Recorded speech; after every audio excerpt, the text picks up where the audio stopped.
Yeah. I'm not gonna lie, rather had fun.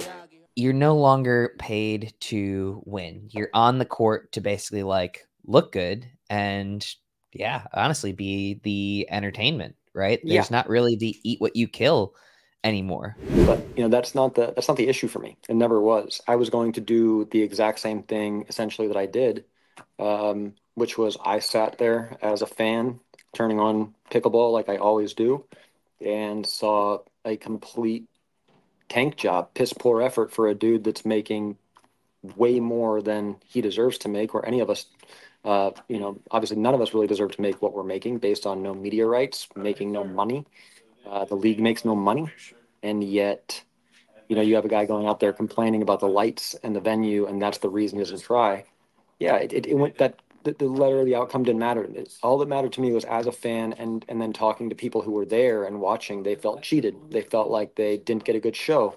And again, where Zane said, we are entertainers. It's what we're meant to do. We are meant to build up the sport. We are meant to draw more eyes to it. And that does the opposite. If I'm a prospective sponsor, if I'm Gatorade or Nike and I turn that on and I'm thinking this pickleball thing sounds good, MLP sounds good, I want to get involved, I'm not involved anymore. Fuck that. Like, I have no interest. I don't want to be a part of it.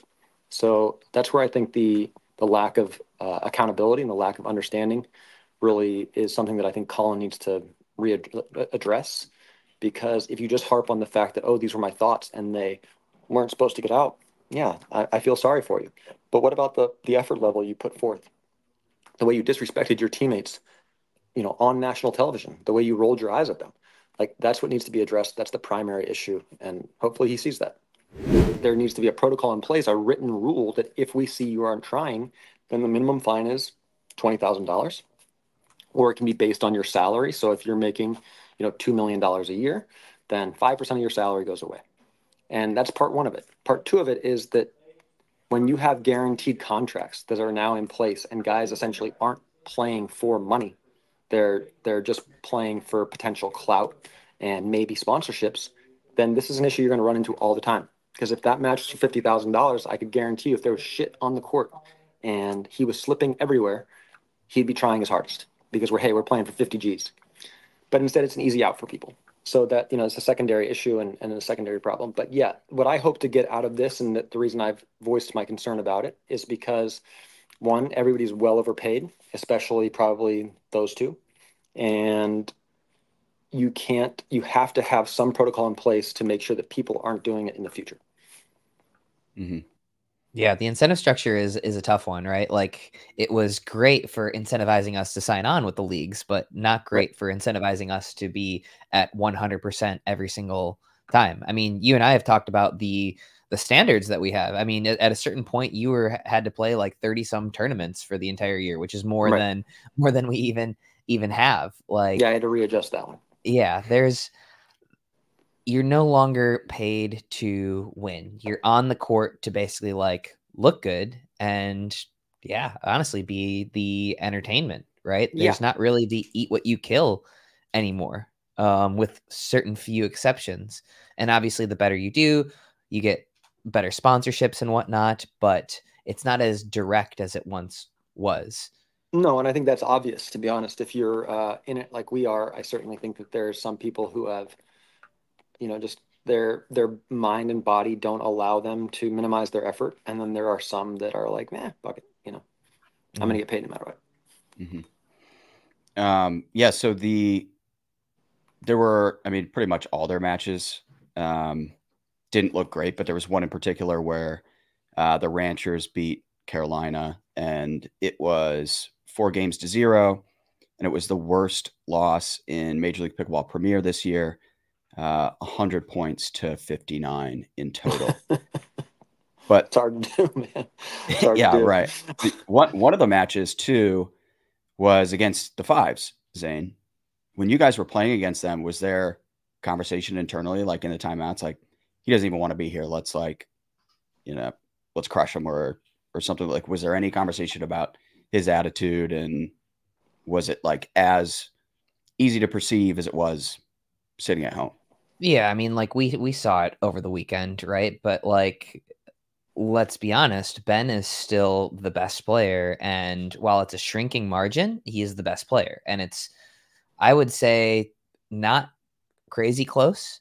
It's getting closer, but not crazy close, Yeah. right? Like, so regardless of his perceived effort, like he is not somebody that we want to like keep a match close with, right? Like we think Ben can turn it on at any point. Of course, And can. so Not a thing. yeah, He can. yeah, Ben can turn it on at any point.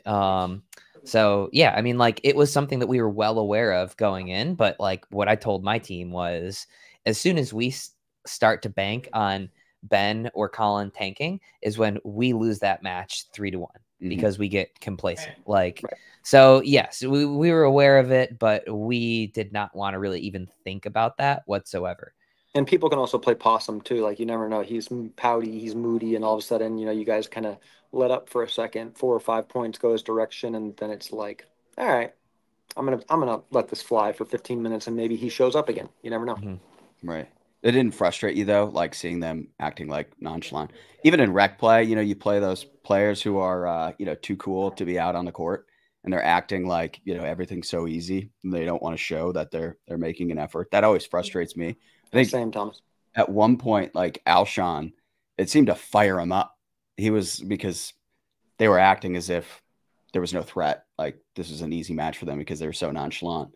And Alshon starts getting vocal. Did that frustrate you playing against that, seeing that attitude? For the couple of minutes that we were on the court with them, no. Like I wanted to get a win there and be done. But like, it frustrates me as somebody who has a vested stake in the future of this league, in the future of the viability of professional pickleball, and as a fan, right? Like I actually watched Major League Pickleball this past weekend because I find it interesting, and like I like watching Gabe and Hayden give it 110%. So like while I'm on there, I'm like, yeah, tank everything, just tank worse, right? But I mean, that's a pretty short term. I don't care. I want to win this match. But maybe I'm sure I'm probably different than Travis. Travis probably wants to go out there and beat Ben and Colin with them playing their best. I'm assuming I'll take whatever wins I can get. No, I think you do, but ultimately I think you're the same in the sense that you want your competitors to give their best. And I think, as we've all gotten older, and particularly like if somebody gets an injury, you genuinely feel bad for them. It's not how anyone wants to advance. But I'm more aligned with what you're saying. It's more about having a grander view of what's taking place. And in tennis, we've been very fortunate, right? We have great champions. We have Nadal, Federer, Djokovic, now Alcaraz, Sinner, among others, who the concept of them behaving in that manner is like, it's impossible. I can't even consider it. And when you have guys that are at the forefront, essentially the face of the league, doing that, it's just I don't think they're aware. They're not conscious enough to be mature enough to recognize what a detriment that is for the league and the way it looks. Travis, we'll show you some evidence of in favor of that a little bit later here. But hey, you're a great player. I played against you in Phoenix. I was intimidated by your athleticism and force. We can end the show. We're good. See you guys next week. Hey, Thomas, remember my Venmo. Okay. Want to watch a clip and then we'll give our analysis on it really quick? Go for it. 5-4? Oh, shit. I already know where this is going.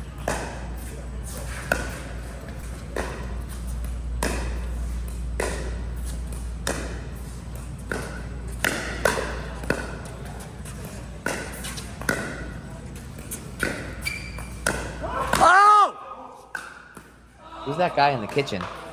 Yeah, that's what I'm saying. The guy who just did the illegal Ernie?